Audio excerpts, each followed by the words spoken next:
A Theory of Justice by John Rawls is one of the most important books in contemporary political theory. Think of society as a pyramid. The majority of the people consists of the base. Now the base is the one that supports those at the top. Those at the top, they control, they dominate, they dictate, and more importantly, they are the ones who benefit from the resources of society.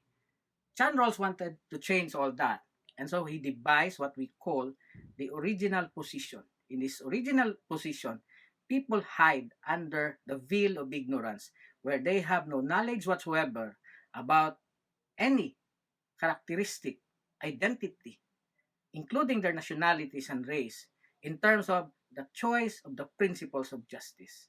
Now, he does so in order to ensure that people are able to choose the principles of justice on the basis of equality. Now, why this equality? Rawls wanted to reconcile freedom and equality. From the viewpoint of equality, the idea is that people should be able to enjoy in the same way as others the resources of society. But that, however, will undermine the freedoms of other people who can be more talented, people who may be well endowed the moment they are born.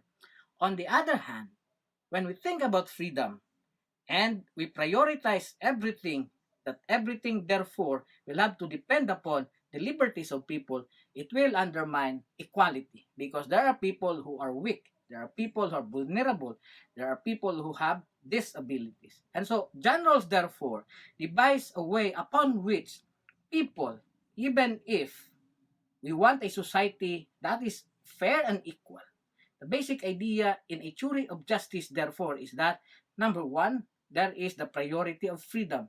This means that freedom is something that cannot be in any way negotiated. So, meaning to say, above all else, it is the liberty of the individual that is most fundamental. However, while protecting the liberty of persons, each and every single person who must have acquired resources on the basis of his talent, intelligence, or skill, he will have to contribute to society. Second principle in a theory of justice, which John Rawls calls the difference principle, those who have less in terms of resources will be able to benefit from government in terms of those services necessary so that they can live a life that is meaningful and well lived.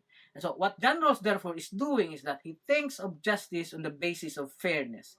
Fairness in the sense that liberty is something that cannot be in any way negotiated, and so therefore it is an inviolable value.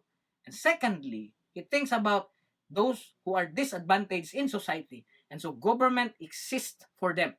And thus, whatever inequalities there is in society, these inequalities can be allowed as long as these inequalities will result to the advantage of the least advantaged members of society.